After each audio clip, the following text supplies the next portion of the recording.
परबा परबा परबा परबा कानाला खडा. पार्ले बेक्समिथ मारी प्रस्तुत कानाला खडा को powered by Vaseline. Special partners Godrej number 1 आणि क्लिनिक प्लस शॅम्पू. या कार्यक्रमाच्या पुढच्या भागात तुमचं पुन्हा एकदा स्वागत.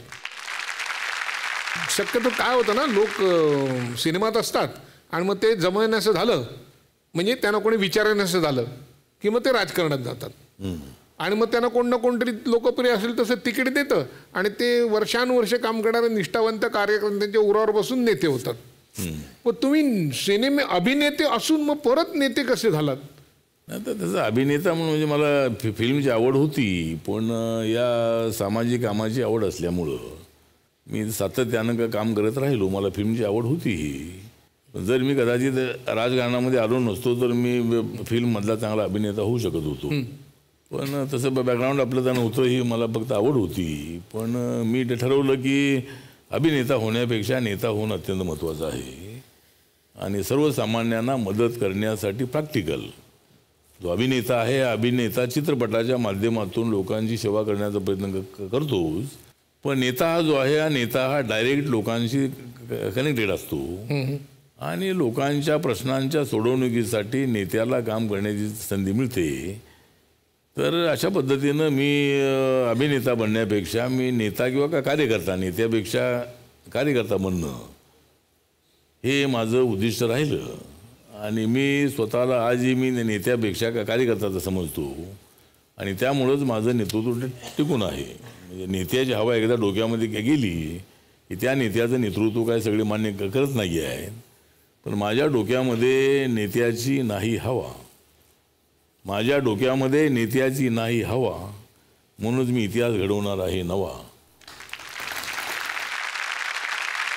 रामदासजी, तुमच्या या काव्याने, तुमच्या या विनोदानी प्रत्यक्ष आपल्या पंतप्रधानांना सुद्धा हसवलंय. आपण क्लिप बघूया, पुरावा आहे आमच्याकडे.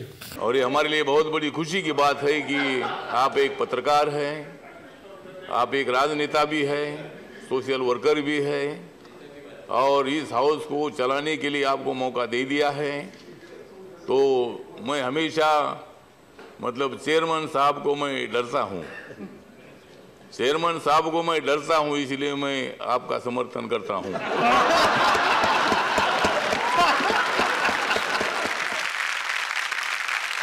काय तुम्हाला त्या क्षणाला काय सुचलं असं नेमकं? वैचारिक भाषण देणं ही तर आवश्यकता आहेच आहे, पण एक वैचारिक भाषण देणारी एक वेगळी स्टाईल असते.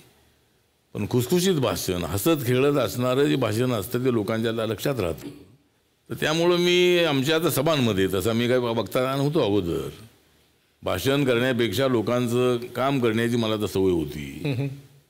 पण नंतर ज्या वेळेला मी भाषण करू लागलो त्यावेळेला माझ्या लक्षात आलं की मी अनेक साहित्यिकांची भाषणं ऐकली होती. त्यामुळं खुसखुशीत भाषणं झाली की लोकांमध्ये हशा टाळ्या, अशा पद्धतीनं लोकांना ती भाषणं आवडतात, त्यांच्या लक्षात राहतात. त्यामुळं मला एक अशा पद्धतीनं यमक जुळवण्याची मला सवय लागली होती आणि मी शब्द टाकला. आता मी जे आता बोललो आपण पार्लमेंटमधलं ऐकलं की सिंपलच आहे ते, की पण एकदम लोकांमधून मोठी रिॲक्शन येते. म्हणजे मैं तुमको डरता हूँ इसीलिए मैं तुमको समर्थन करता हूँ. तर अशा या 2 ओळीमुळं त्या हाऊसमध्ये प्रचंड अशा पद्धतीचा आशा पिकला. आता एका नंतर एकदा मी असं म्हणालो होतो, नरेंद्र मोदी और अमित शाह अगर मुझे दे देगे थोड़ा धक्का, नरेंद्र मोदी जी और अमित शाह जी अगर मुझे दे देगे थोड़ा धक्का तो मैं मारता हूँ काँग्रेस के खिलाफ जोरदार छक्का. असं म्हटलं की त्या हाऊसमध्ये प्रचंड प्रमाणामध्ये हशा किंवा लोक त्याला रिस्पॉन्स देतात. म्हणजे हशापेक्षाही मी काय हसण्यासाठी बोलतो असं अजिबात नाही आहे. पण मी त्या ठिकाणी बसल्या बसल्या मला काय वेळ मिळत नाही आहे. मी मंत्रालयामध्ये असतो, तिथं मला 300, 400, 500 माणसं भेटतात आणि मला वेळही नसतो फार अभ्यास करायला.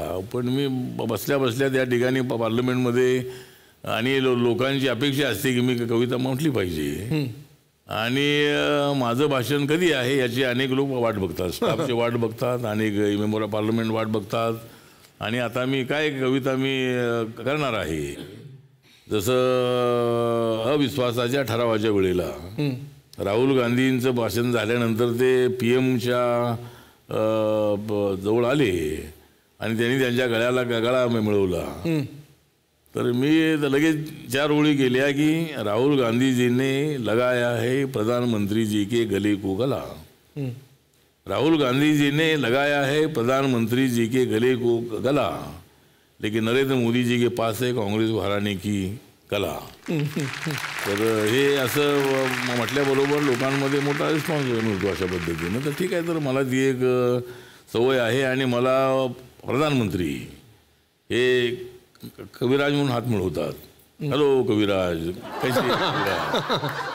तर ते ज्यावेळेला मला म्हणतात की हॅलो कविराज, त्यावेळेला मी सांगतो की इसलिए मैं आया हूँ तुम्हारे पास आज. म्हणजे तर अशी मी कविता लिहून करतो. मी कविता म्हणजे मी भी घालत नाही कसल्याही मानाला, मी भी घालत नाही कसल्याही मानाला, म्हणूनच वेळ आली तर खडा लावतो मी माझ्या कानाला. पंतप्रधानजींचं तुम्ही आता नाव घेतलं, तर त्यांच्यावर एक तुमचा फोटो आहे, तोही खूप त्या काळामध्ये तुमच्या विशिष्ट शैलीची कपड्यांची आहे, त्याच्यामुळे खूप तो चर्चेत आला होता.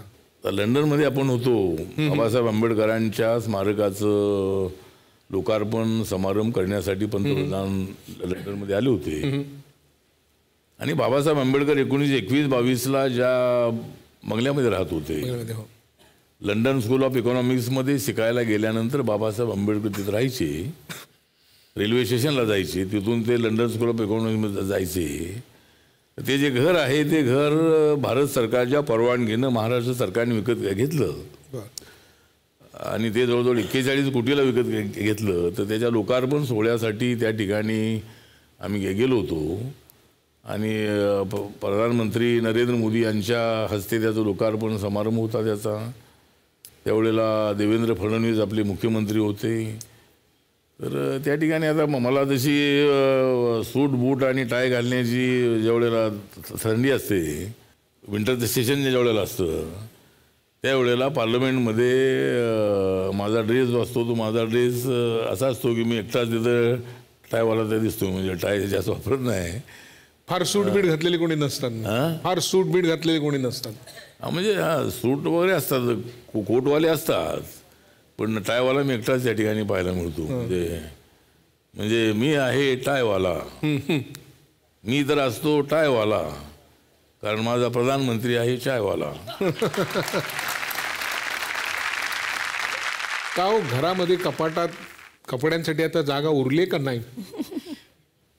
साहेबांना पहिल्यापासून अशी कपड्यांची फार आवड आहे.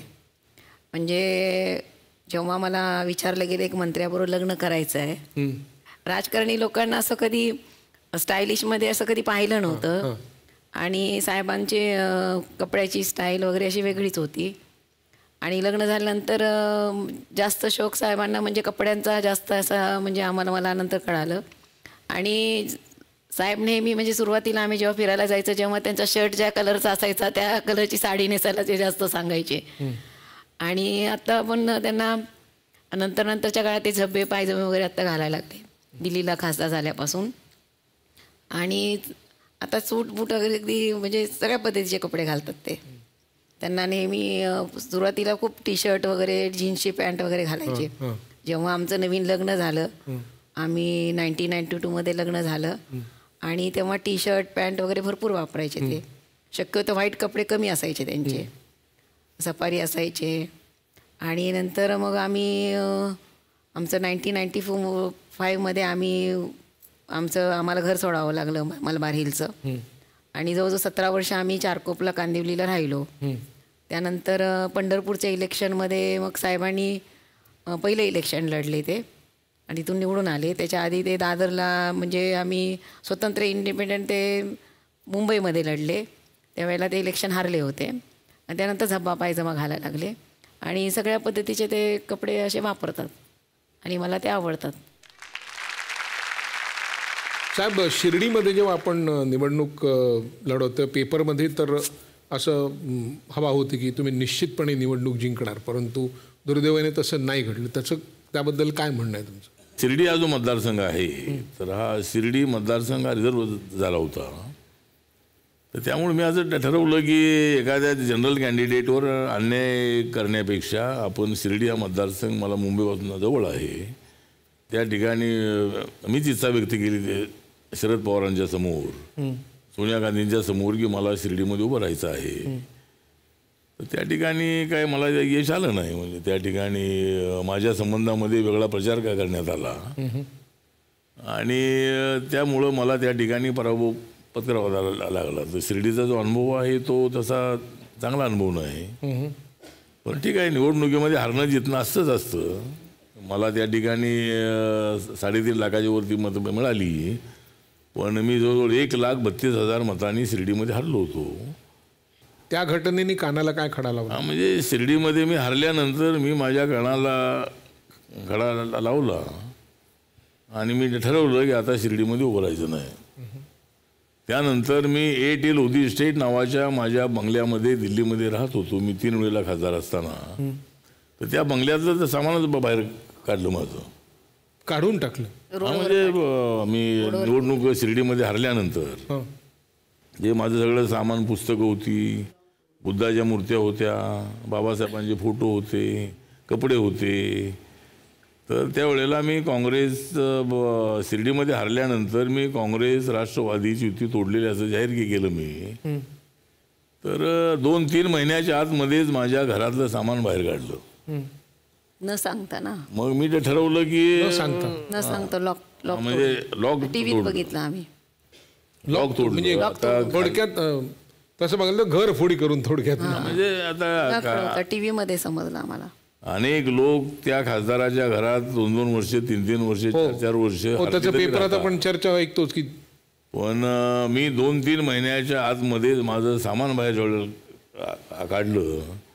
त्यावेळेला मी ठरवलं की माझं सामान ज्या काँग्रेस पक्षाने बाहेर काढलेलं आहे त्या काँग्रेस पक्षाला सत्तेतून बाहेर काढल्याशिवाय राहणार नाही. आणि मग आपण बाळासाहेब ठाकरे यांच्या शिवशक्ती भीमशक्तीच्या प्रस्तावाकडे गंभीरपणे विचार केला. बाळासाहेब ठाकरे यांना मी 2012मध्ये भेटलो होतो आणि ते म्हणाले होते की बाबा शिवशक्तीसोबत भीमशक्ती आल्याशिवाय महाराष्ट्राच्या राजकारणात परिवर्तन होणार नाही, तर तुम्ही आमच्यासोबत आलं पाहिजे. आणि मी बाबासाहेबांचा विरोधक नाही, मी बाबासाहेबांचा फार मोठा सपोर्टर आहे. बाबासाहेबांच्याबद्दल मला प्रेम आहे. माझे वडील प्रबोधनकार ठाकरे जे होते ते बाबासाहेबांचे पुरस्कर्ते होते. बाबासाहेबांच्या प्रत्येक आंदोलनाला ते त्यांनी पाठिंबा दिलेला आहे. तर आपण आमच्यासोबत या अशा पद्धतीची भूमिका त्यांनी माझ्यासमोर मांडल्यानंतर मी महाराष्ट्रातल्या तमाम लोकांचा कानोसा घेतला आणि मला सर्वांनी हेच सांगितलं, पत्रकार असतील, साहित्यिक असतील, विचारवंत असतील, प्रोफेसर असतील, डॉक्टर असतील, कार्यकर्ते असतील, नेते असतील, या सर्वांनी मला फीडबॅक दिला की बाळासाहेब ठाकरे यांनी मांडलेल्या प्रस्तावावर विचार करायला हरकत नाही. आणि मग मी काँग्रेस राष्ट्रवादीला सोडून मी BJP शिवसेनेसोबत मी आलो. पण काय होतं की या तुमच्या राजकीय प्रवासामध्ये प्रत्येक वेळेला तुम्हाला युती कोणाशी तरी वैचारिक कारवाई वाटली, नंतर ती सोडावी लागली, कदाचित तुमचे विचार नंतर पटले नसतील. पण हे सगळं करण्यापेक्षा भारतरत्न डॉक्टर बाबासाहेब आंबेडकरवादी ज्या संघटना आहेत त्या सगळ्या एकत्र करून त्यांचा एक मोठा पक्ष करण्याचा विचार तुम्ही का नाही केलात कधी? नाही, तर तो आमचा प्रयत्न आहे. म्हणजे रिपब्लिकन पक्षाचं जे ऐक्य आहे ते ऐक्य झालं पाहिजे. बौद्ध समाजाचे सगळे नेते एकत्र आले पाहिजेत. दलित समाजाच्या सगळ्या छोट्या मोठ्या संघटना एकत्र आल्या पाहिजे.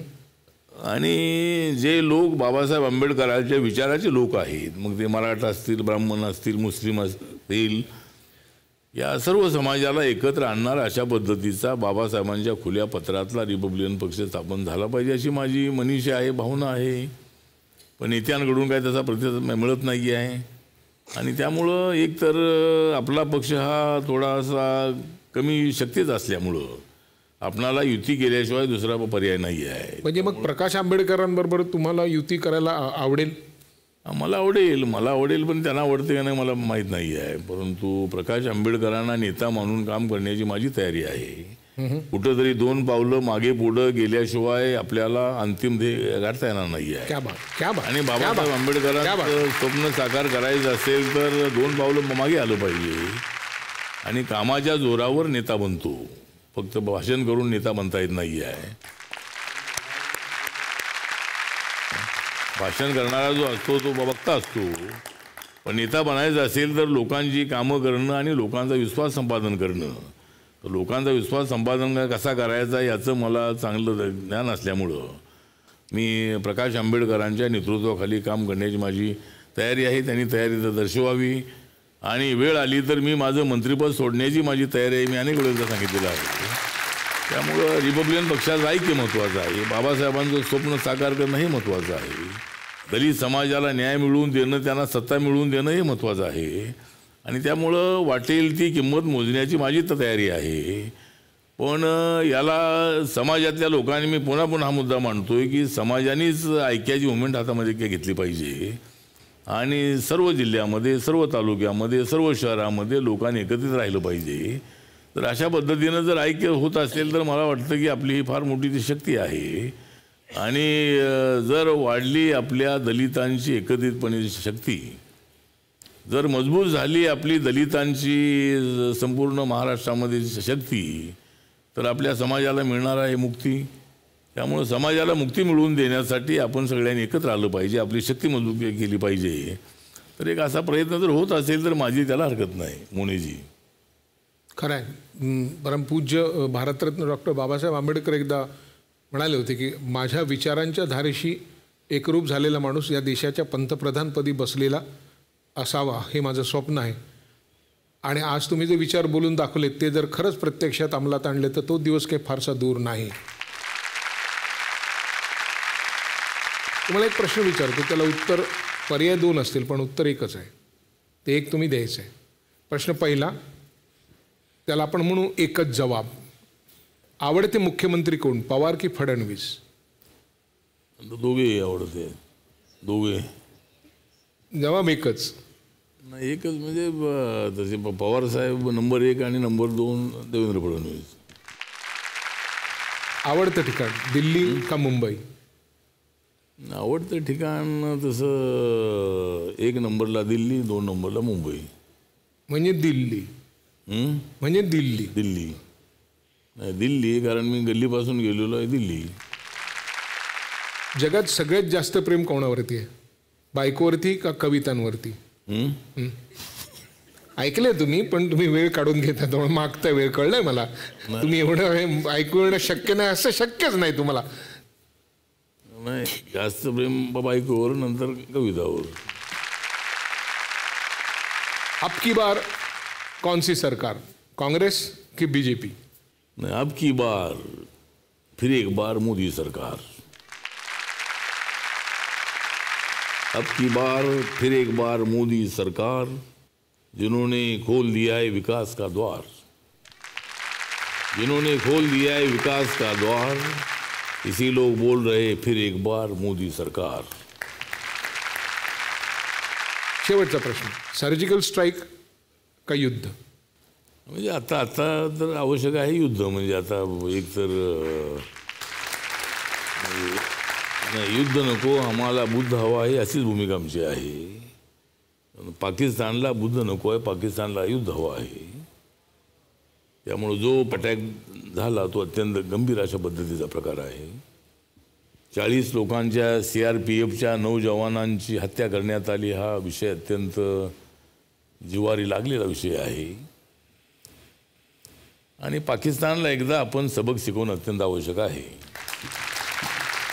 त्यामुळं आम्ही हे सांगतोय की आम्ही मारत नाही विनाकारण फुकटची बढाई. आम्ही मारत नाही विनाकारण फुकटची बढाई. नरेंद्र मोदी करणार आहे जरूर पाकिस्तानवर चढाई. आम्हाला तर करायची आहे आमच्या अस्मितेसाठी लढाई. आम्हाला तर करायची आहे आमच्या अस्मितेसाठी लढाई. आणि म्हणून आम्ही विनाकारण मारत नाही बढाई. हे पाकिस्तानला एकदा सबक शिकवणं अत्यंत आवश्यक आहे.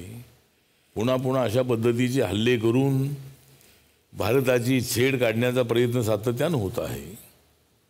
आणि म्हणून एकदा आम्हाला असं वाटतं की पाकिस्तानबरोबर युद्ध केल्याशिवाय, पाकिस्तानला वठणीवर आणल्याशिवाय आपणाला चैन पडणार नाही आणि त्यामुळं सध्या तरी आम्हाला युद्ध हवं आहे आणि युद्ध पाकिस्तानबरोबर एकदा केलंच पाहिजे अशी माझ्या पक्षाची भूमिका आहे.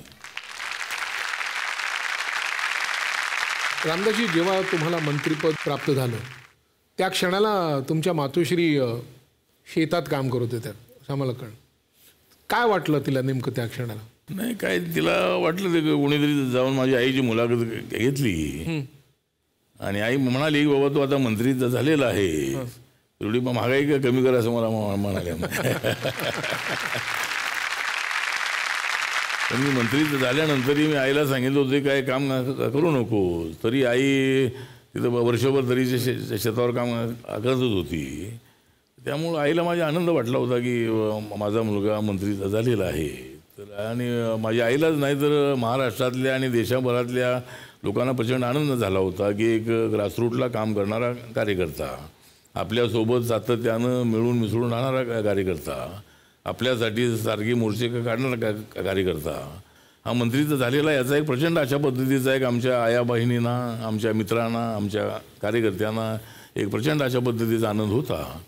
आणि त्यामुळं एकतर मोठ्या प्रमाणामध्ये कार्यकर्ते मला भेटण्यासाठी येत होते. मी त्यांना पत्र देत होतो, फोन करत होतो. कोणाचं नोकरीचं काम असेल, कोणाचं बदलीचं काम असेल, कोणाचं कर्जाचं काम असेल, कोणाचं झोपडपट्टीचं काम असेल, अशा अनेक कामांच्या संबंधामध्ये मी लोकांना भेटत होतो. आणि एक मंत्रालयामध्ये कुतूहलाचा विषय होता की आठवलेंच्या कॅबिनसमोर प्रचंड गर्दी असते आणि रोज मी कमीत कमी लोकांना भेटण्यामध्ये आणि माझ्या शासकीय मीटिंग असायच्या.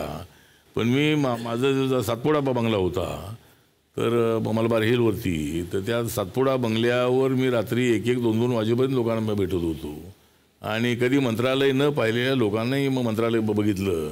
याचा मला प्रचंड अशा पद्धतीचा आनंद आहे. पण तुमच्या आईला तुम्ही पटवून देण्यात यशस्वी झालात का की मी महागाई कमी करेन? आता महागाई कमी, आता मी काय एकटा महागाई, एक तर आपल्या देशाची इकॉनॉमी जी आहे ती इकॉनॉमी तशी वाढत गेलेली आहे, इन्कम वाढत गेलेला आहे, लोकांचे पगार वाढत गेलेले आहेत. पण सर्वसामान्य माणसाला अजून तेवढा न्याय मिळत नाही, गोष्ट खरी आहे. देशामध्ये जी गरिबी आहे ती गरिबी जर हटवायची असेल तर मी माझ्या पक्षाच्या वतीनं अनेक वेळेला भूमिका मांडलेली आहे की गरिबी त्यावेळेला हटेल की खालच्या माणसाला वर आणण्यासाठी त्याला ताकद दिली पाहिजे आणि खालच्या माणसाला वर आणायचं असेल तर वरच्या माणसाने त्याला ताकद दिली पाहिजे आणि वरच्या माणसाने त्याला वर उचलण्याचा प्रयत्न करणं अत्यंत आवश्यक आहे. त्यामुळं प्रयत्न आम्ही करतो आहोत. तर म्हणजे आपण जो मला प्रश्न विचारला की माझ्या आईची इच्छा होती, तर ती इच्छा काही एकदम पूर्ण होणार नाही आहे. आज माझी आई माझ्यासोबत नाही आहे. आई अनेक वर्ष ती कष्ट करत राहिली, पण त्यानंतर मला समाधान या गोष्टीचं आहे की आई मी मंत्री झाल्यानंतर 1-2 वर्षांनी ती मुंबईला आली. ती अनेक वर्ष मुंबईमध्ये राहिली, माझ्यासोबत ती राहिली आणि ती माझी नेहमी वाट बघत राहायची. माझे तर दौरे असायचे की मी आता सकाळी आलो की रात्री जायचो, रात्री आलो की दुसऱ्या दिवशी एका दिवस मुंबईत असायचो, म्हणजे आठवड्यातून 1-2 दिवस मुंबईत असायचो. तर त्यामुळं आई माझी वाट बघत बसायची की माझा मुलगा कधी येतोय म्हणून. तर अशा पद्धतीनं अनेक वर्ष माझ्यासोबत आई राहिली. आणि एक मुणी जी आठवण करून देतो की मला कधी पक्कं घर मिळेल असं मला वाटलं नव्हतं. म्हणजे मी सिद्धार्थ हॉस्टेलमध्ये राहिला होतो, त्यावेळेला कधी जर आपल्याला पक्कं घर मिळेल असं मला वाटलं नाही. मी जे काम करत होतो ते कोणाला एक नया पैसा न मागता मी लोकांना मंत्र्यांपर्यंत घेऊन जात होतो, अनेक लोकांना मदत करत होतो. परंतु एखादं घर जर घ्यायला 50-60 हजार रुपये तेवढे लागायचे दादरला वगैरे, तर आपल्याला काही तेवढे पैसे कुठं मिळण्याचा विषय त्या नव्हता. मी कोणाला पैसे मागे देणं होतो, मला कोणी चहा पाजायचे, मला कधी कधी ते जेवण द्यायचे, मला कधी टॅक्सीतून किंवा बसमधून घेऊन जायचे, तर आपल्याकडे काही पैसे नव्हते. तर या मुमेंटमध्ये मी अशा पद्धतीने कसली अपेक्षा न करता, म्हणजे नेता बनण्याच्या इराद्याने जर कोणी काम करत राहिलं तर हा समाज सहजासहजी कोणाला नेता बनवत नाही आहे. तर मी एक सर्वसामान्य असणारा मी कार्यकर्ता होतो. तर कार्यकर्ता म्हणून काम करत राहिलं की समाज न्याय देतो, समाज आपल्या पाठीशी उभा राहतो आणि कार्यकर्त्याने माझं आव्हान असं आहे की नेता बनण्यासाठी काम करू नका. कार्यकर्ता म्हणून कार्यकर्ता हे पद फार मोठं आहे. सर्वसामान्य माणसाच्या मागे उभं राहण्यामध्ये फार मोठा आनंद तुम्हाला मिळाला पाहिजे. आणि स्वतःचा विचार न करता समाजाचा विचार करत राहिलात की तुम्हाला एक दिवस समाज न्याय दिल्याशिवाय राहत नाही. त्यामुळे अशा पद्धतीनं माझी आईची इच्छा आहे, ती इच्छा मला काय पूर्ण करता आली नाही, पण मी प्रयत्न करतो आहे. आज आई माझ्यासोबत नाही. अचानक आई आमच्या घरी एकदम पडली आणि तिचा पाय फ्रॅक्चर झाला. बॉम्बे हॉस्पिटलमध्ये आई काही दिवस 3 आठवडे होती आणि नंतर अचानक तिला काय हार्टचा प्रॉब्लेम नव्हता. डॉक्टर म्हणाले की तिची हाडं एकदम फार मजबूत आहे, जरी ते फ्रॅक्चर झालेला असला हाड. पण अचानकपणे आईला काय अटॅक आला, काय अचानकपणे आई या गुरुनानक हॉस्पिटलमध्ये ॲडमिट केली. तर 2-3 दिवस श्वासोच्छवासाचा काहीतरी थोडा त्रास झाला होता आणि अचानक आई गेली. तर आईचे उपकार माझ्यावर फार मोठे आहेत, समाजाचे राहतच आहेत. पण आईमुळं मी इथंपर्यंत पोचलेलो आहे, माझ्या समाजामुळे मी इथंपर्यंत पोचलेलो आहे. आठवले साहेब, तुमच्या चळवळीच्या काळातले काही कार्यकर्ते तुमच्याबद्दलचे कानाचे खडे सांगायला येत आहेत. आता ते काव्यात सांगतायत का कसे सांगतात आपण बघूया. आपण त्यांना रंगमंचावरती आमंत्रित करूया. या सर.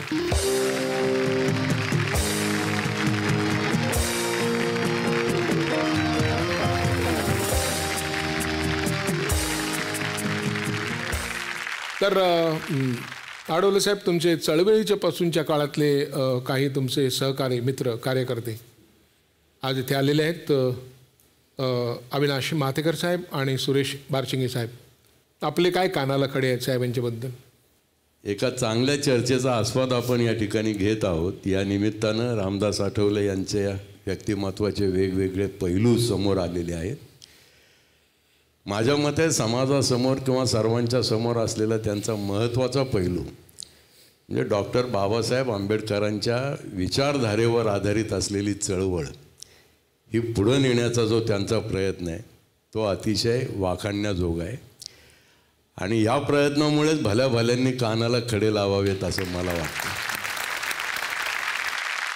बाबासाहेब आंबेडकर या पातळीवरती समजून घ्यायला पाहिजेत. निश्चितपणे त्यांची विद्वत्ता, त्यांची लोकप्रियता ही जगाला अद्याप वेढा मारून बसलेली आहे. परंतु अनेकदा आपल्याला असं दिसून येतं की बाबासाहेबांच्या संपूर्ण शिकवणुकीचा चुकीचा अर्थ काढला जातो. आणि रामदास आठवले यांनी पहिल्यापासून जी भूमिका घेतली ते सर्व समाजाच्या सहयोगाची भूमिका घेतली. सर्व समाजाचे प्रश्न असे ज्या ज्या वेळेला त्यांनी भूमिका घेतली त्यावेळेला त्याच्यामध्ये घटनात्मक अडचणी आहेत किंवा घटनेत ही तरतूद नाही अशा प्रकारचं सांगितलं जातं. परंतु आठवलेंची भूमिका ही आंबेडकरी विचारधारेला पुढं घेऊन जाणारी आहे. सर्व समन्वय जर आपल्याला करायचा असेल तर सर्व समूहांना एकत्र आणण्याची प्रक्रिया आपल्याला करावी लागेल. ती त्यांनी केलेली आहे. त्यांच्या बोलण्यातूनच एक जी खंत दिसून आली की बाबासाहेब आंबेडकरांनी भारतीय संविधानाच्या माध्यमातून आपल्याला एक मत दिलं, प्रत्येकाला एक मत, टाटा बिर्लांना एक मत, तेच एक मत एका गरीब माणसाला, एका हमाल माणसाला देखील एक मत, ही त्यांनी सोय केली बाबासाहेब आंबेडकरांनी. पण त्याचबरोबर या समाजाला व्यापक होण्याच्या सूचना एक प्रकारचे त्यांनी दिलेल्या आहेत. केवळ आपल्या जातीचा अभिमान, केवळ बाबासाहेब आंबेडकरांचा अभिमान एवढ्यावरती आता चालणार नाही, तर आपल्याला सर्वांची मतं कशी मिळतील अशा प्रकारची भूमिका राजकारणात सातत्याने घ्यावी लागणार आहे. आणि तो प्रयत्न रामदास आठवलेंचा असतो. अनेक नेत्यांच्याकडून यामध्ये थोड्याशा गफलती होत राहतात आणि लोकरेट्याच्या पुढं भूमिका घेण्याचं धाडस ते करत नाहीत. आठवलेंनी घेतलेल्या काही भूमिका या लोकरेट्याच्या पुढे देखील, पलीकडे देखील एका विचाराशी सुसंगत अशा भूमिका घेतलेल्या आहेत. आणि त्यामुळं माझ्या मते इतरांच्या कानाला चांगलेच खडे लागलेले आहेत. आठवलेंच्या किंवा त्यांचे हितचिंतक असणाऱ्यांच्या कानाला हे काही खडे लागलेले नाहीत. म्हणजे जसं मातेर म्हणत होते की म्हणजे मी अनेक विषयांवरती दिले होते, अनेक वर्षांपासून लढे. मी गेल्या अनेक वर्षांपासून दिले होते अनेक प्रश्नांवर लढे, त्यामुळंच अनेक लोकांनी लावली होती आपल्या कानाला खडे. माझ्या समोर तर पडलेलं आहे जातीवादाचे मडे. माझ्या समोर तर मला दिसत आहे जातीवादाचे मडे. म्हणून मी सांगतो तुम्हाला तोडून टाका हे तडे. आणि म्हणूनच मी देत होतो जातीवादाच्या विरुद्ध लढे. अनेकांनी लावले आहेत आपल्या कानाला कडे. बारशिंगे साहेब, आपण दरवेळा काहीतरी झालं हे आम्ही कानाला खडा लावतो. पुन्हा आणखी पहिले पाडे 55. कॉलेजपासून आम्ही एकत्र आहोत. हॉस्टेलला आम्ही एकत्र राहिलो. दलित पॅंथर चळवळीमध्ये एकत्र काम केलं. साहेबांनी अतिशय कष्टानं संघटना उभी केलेली आहे. राजर्षी शाहू महाराजांच्या स्मरणार्थ आम्ही कोल्हापूरला कुस्त्यांची मोठी दंगल ठेवली होती आणि मोठा कार्यक्रम झाला तो. अत्यंत यशस्वी कार्यक्रम झाला तो. मोठं मैदान होतं. त्याच्या अगोदरच सकाळी आठवलेचा आणि आम्ही कार्यकर्ते प्रमुख शाहू महाराजच्या आखाड्यामध्ये कुस्ती खेळायची. त्या आखाड्यामध्ये गेलो. आखाड्यामध्ये आम्ही आत गेलो, मातीमध्ये गेलो. साहेब पटकन उभे राहिले शड्डू मारून. मला म्हणे चल बारशी कुस्ती खेळ. हां आता त्यावेळी मी असाच होतो तब्येतीनं. साहेब त्या अशी खडाखडी झाली आणि कधी गाड्याने टांग लावली आणि कधी मी पडलो मला कळलंच नाही. त्याला पहिल्यांदा खडा लावला म्हटलं खरं दिसत नाही. आणि नंतर आयुष्यात त्यांनी मोठमोठ्या नेत्यांनी जेवढी टांग लावली त्या टांग मारणाऱ्या माणसालाही कधी कळत नाही कधी टांग मारली. पॅन्थरची चळवळ चालवत असताना त्यावेळी काय नसायचं. आम्हाला जायचं यायचं साधन नाही. आधी ट्रकाच्या टपावर बसून गेलो आहे. टपा म्हणजे पुढचं हुड असेल त्याच्यावर. मग कधी झाडाच्या फांद्या येतात. झाडाच्या फांद्याला काय असं वाकायचं. हे सारे प्रयोग. एकदा विजापूरच्या पुढं कर्नाटकमध्ये एका सभेला गेलो आम्ही. प्रचंड पाऊस आलेला. पूर वाहून चालला होता. पाणी आलं. शिरूरला आम्ही दोघेही गेलो होतो विजापूरला उतरून. इथंपर्यंत पाणी होतं तर म्हणजे माझा काही धीर काय राहिला नाही. साहेबांच्या आधी इथं पाणी लागलं तरी साहेबांनी धीर करून साहेब गेले. पलीकडे बैलगाडीत बसून गेले. मी म्हटलं आता ह्या माणसाचं काही खरं नाही. इथून पुढं खाड्यात लावाय पुन्हा काय यायचं या माणसावर. पुन्हा आणखी आम्ही सभेला हजर आहेच. कधी जीवाची पर्वा केली नाही. झोकून देणे. अतिशय चांगलं व्यक्तिमत्व. सर्वात म्हणजे अतिशय प्रेमळ व्यक्तिमत्व. अतिशय कष्टाने त्याने सर्व उभं केलं आहे. समाजासाठी अत्यंत झटतात ते. समाजातल्या काही लोकांना त्यांच्याविषयी असूया आहे. प्रचंड असूया आहे. कारण एक अत्यंत तळागाळातून आलेला माणूस एवढ्या मोठ्या पदार्थ असूया आहे. समाजातल्या काही लोकांनी मिसगाईड केलं जातं. माझ्या आयुष्यातला अत्यंत वाईट प्रसंग अटल साहेबांच्या बाबतीतलं मला म्हटलं रंबाई कॉलनीमध्ये जेव्हा त्यांच्यावर अटॅक करण्यात आला अतिशय अक्षरशः मी त्याची रडलो. कारण जो माणूस ज्या समाजासाठी दिवस रात्र मेहनत करतो त्या माणसाचं समाजाचं चीज वाटत नसेल याच्यासारखा समाज वेडा नाही असं वाटायला त्या. आणि माणसाबद्दल आमाप प्रेम आहे. सर्वात जास्त पैसे मागाय माणसं येणार असतील अटल साहेब येतात. गरीब माणसं गरीब बायका येणार अटल साहेब बसलेले असतात की साहेब खिशातात घालून काढणार किंवा असेल शहर त्याला म्हणजे दे बघ त्याला. एक शेवटचा प्रश्न साहेब. भारतरत्न डॉक्टर बाबासाहेब आंबेडकरांचे विचार आज लोकांपर्यंत पोचवायचे असतील तर तुम्ही तुमच्या माध्यमातून काय शब्दात पोचवाल? नाही तर एक तर बाबासाहेब आंबेडकरांची विचारसरणी समतेची विचारसरणी आहे. माणसाला जोडणारी विचारसरणी आहे. माणसांना माणसापासून वेगळं करणारी जी विचार प्रणाली आहे तिला गाडून बाबासाहेब आंबेडकरांनी समतेची भूमिका मांडलेली आहे. आणि म्हणजे म्हणून आम्ही सांगतो की मला आवडत नाही विषमतेची गंदगी. मला तर आवडत नाही विषमतेची गंदगी. आम्हाला तर हवी आहे समतेची जिंदगी. आम्हाला तर हवी आहे समतेची जिंदगी. आम्हाला नको आहे पारतंत्र्याची बंदगी. आम्हाला तर नको आहे पारतंत्र्याची बंदगी. आम्हाला तर हवी आहे माणुसकीची जिंदगी. तर बाबासाहेब आंबेडकरांनी माणुसकीसाठी आपलं जीवन खर्च केलेलं आहे. बाबासाहेब आंबेडकरांना अनंत यातना सहन कराव्या लागल्या. बाबासाहेब आंबेडकरांना विषमतेनं पूर्णपणे घेरलं होतं आणि या जाती व्यवस्थेमुळं बाबासाहेब आंबेडकरांचं मन एकदम विचलित केलेलं होतं. पण बाबासाहेब आंबेडकर विचलित झाले नाहीत. बाबासाहेब आंबेडकरांचं म्हणणं हेच होतं की समाजामधली ही जी रूढी परंपरा आहे ती नष्ट झाली पाहिजे. आणि माणसाला माणसाशी जोडण्याचा प्रयत्न केला पाहिजे, ही भूमिका बाबासाहेबांनी मांडली. आणि भारतीय संविधानामध्ये बाबासाहेब आंबेडकरांनी हाच विचार मांडला. किती जाती असतील, किती धर्म असतील, किती भाषा असतील, पण भारत देश आमचा एक आहे, हम सब एक है, अशा पद्धतीची भूमिका संसदेच्या माध्यमातून भारतीय संविधानामध्ये मांडली. आणि भारताचं संविधान जगामध्ये सर्वश्रेष्ठ संविधान आहे. भारतीय लोकशाही जी आहे, भारतीय लोकशाही ही प्रत्येक माणसाला स्वातंत्र्य देणारी लोकशाही आहे.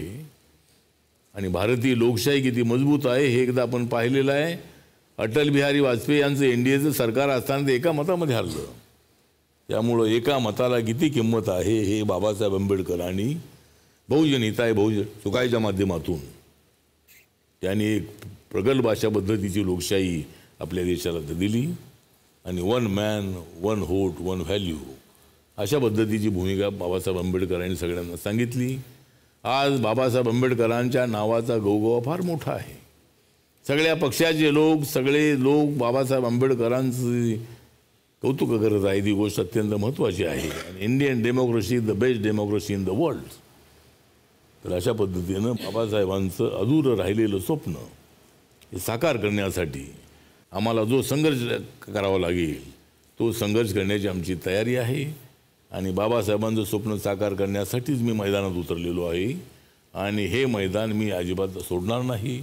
या मैदानामध्ये ही जी मॅच आहे, मॅच आम्ही जिंकल्याशिवाय राहणार नाही. माझ्यासोबत असणारी जी टीम आहे ती अत्यंत ॲक्टिव्ह असणारी टीम आहे. आणि ही जी टीम आहे, माझ्या विरोधामध्ये किती जरी खेळाडू आले तरी त्यांना पराभूत करण्याची ताकद माझ्या टीममध्ये आहे. आणि मी नक्कीच समोर येणाऱ्या कोणत्याही टीमला मी हरवल्याशिवाय अजिबात राहणार नाही. कारण मी चांगला बॅट्समन आहे, मी चांगला फिल्डर आहे, मी चांगला बॉलरसुद्धा आहे. पण 2019मध्ये मात्र नरेंद्र मोदी यांनी माझ्यावर जबाबदारी सोपवलेली आहे. आणि नरेंद्र मोदी हे डबल सेंचुरी मारणार आहेत आणि राहिलेल्या रन काढण्याची जबाबदारी माझ्यावर आहे. पण नरेंद्र मोदींनी माझ्यावर एक जबाबदारी सोपवलेली आहे की राहुल गांधी बॅटिंग करत असताना त्यांचा कॅच घ्यायचा, ही जबाबदारी माझ्यावर सोपवलेली आहे. त्यामुळं राहुल गांधींना 70-80च्या वरती रन काढू द्यायच्या नाहीत, ही जबाबदारी माझ्यावर आहे. आणि मी अशा ठिकाणी उभा राहणार आहे की ज्या ठिकाणी बरोबर राहुल गांधींचा कॅच मी करून राहुल गांधींना आऊट करणार आहे. तर ठीक आहे, तर म्हणजे ही जबाबदारी माझ्यावर आहे. आणि नरेंद्र मोदींचे माझे संबंध अत्यंत चांगले आहेत. जरी माझा पक्ष छोटा असला तरी माझा पक्ष बॅलेन्सिंग पक्ष आहे. आणि मी जी भूमिका घेतलेली आहे, नरेंद्र मोदी हे बाबासाहेब आंबेडकरांचे प्रचंड मोठे समर्थक आहेत. नरेंद्र मोदी हे गौतम बुद्धाला मानणारे आहेत. नरेंद्र मोदी हे दलित विरोधी नाहीत. मला काही त्यांची शिफारस करण्याची आवश्यकता नाही आहे. पण गेल्या 5 वर्षामध्ये त्यांनी केलेल्या कामांचा आराखडा घेतल्यानंतर घेतल्यानंतर आपल्याला लक्षात येईल की बाबासाहेब आंबेडकरांची अनेक स्मारकाची कामं त्यांनी पूर्ण केलेली आहेत. बाबासाहेब आंबेडकरांच्या संविधानाबद्दल त्यांनी आदर व्यक्त केलेला आहे. नरेंद्र मोदी अनेक वेळेला म्हणतात की बाबासाहेबांचं संविधान नसतं तर चहा विकणारा मोदी कधी प्रधानमंत्री होऊ शकत नव्हता. अशा पद्धतीची भूमिका मांडणारे नरेंद्र मोदी दलित विरोधी नाहीत. दलितांच्या आरक्षणाला पूर्णपणे पाठिंबा असणारी भूमिका जाहीररित्या मांडणारी नरेंद्र मोदी. बाबासाहेब आंबेडकरांचा जो संविधान आहे तो माझा धर्मग्रंथ आहे अशी भूमिका मांडणारी नरेंद्र मोदी. या संविधानाला अजिबात धक्का लागणार नाही अशा पद्धतीचा पक्का विश्वास देणारे नरेंद्र मोदी आहेत. त्यामुळं मला असं वाटतं की दलित समाजातल्या लोकांना माझं नम्र आव्हान आहे की ज्या गोष्टी असतात, तुम्ही जर खरे बुद्धिस्ट असाल, तुम्ही जर खरे आंबेडकरवादी असाल तर पॉझिटिव्ह थिंकिंग करायला आपण शिकलं पाहिजे. तर चांगलं काय होत असेल तर ते चांगलं म्हटलं पाहिजे. चांगलं होत असताना नाही ते असंच होणार आहे अशा पद्धतीचा चुकीचा खोडसाळ प्रचार करून आपण आपल्या पायावर दगड मारून घेण्याची आवश्यकता अजिबात नाही. मी त्या ठिकाणी आहे. मी तुम्हाला विश्वास देतो की बाबासाहेबांच्या संविधानाला अजिबात हात लागणार नाही. बाबासाहेब आंबेडकरांच्या संविधानाचं संरक्षण करण्याची जबाबदारी माझी आहे. आणि म्हणून या ठिकाणी मतदान कुणाला करायचं ते ठरवा. परंतु हे सरकार जे आहे हे सरकार बाबासाहेबांच्या विरुद्ध नाही. हे सरकार दलितांच्या प्रश्नांच्या विरुद्ध नाही. अशा पद्धतीचा विश्वास देतो. आणि हे जे सरकार आहे हे सरकार बाबासाहेब आंबेडकरांच्या विचाराप्रमाणेच काम करणारं सरकार आहे. अशा पद्धतीचा विश्वास मी आपल्या समाजाला देतो. आपण इथे आलात आणि मनमोकळेपणानं चर्चा केलीत याबद्दल झी मराठीकडून आपल्याला एक छोटीशी प्रेमाची भेट आठवण म्हणून.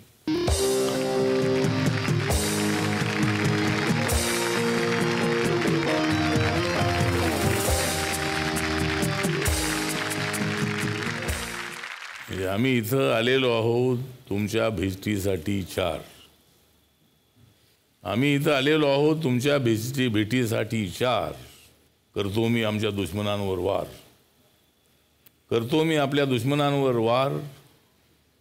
माझ्या समोर चमकते आहे जय भीमची तार.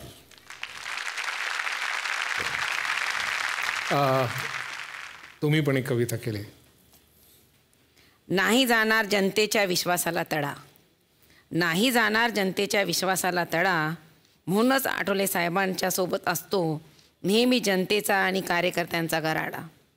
त्यांनी उचलला आहे बाबासाहेबांच्या विचार जनतेस पोचवण्याचा विडा. आणि साहेब वेळात वेळ काढून जय भीमचा नारा देत आले आहेत.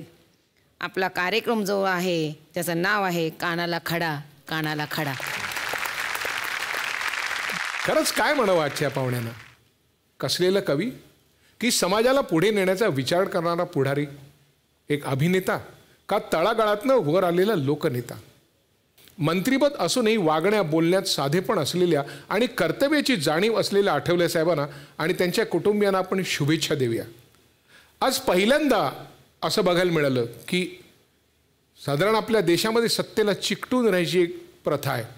पण आज एक मंत्री असं आपल्यासमोर स्वच्छ म्हणाला की मी माझ्या मंत्रिपदाच्या वेळेला त्यागसुद्धा करायला तयार आहे.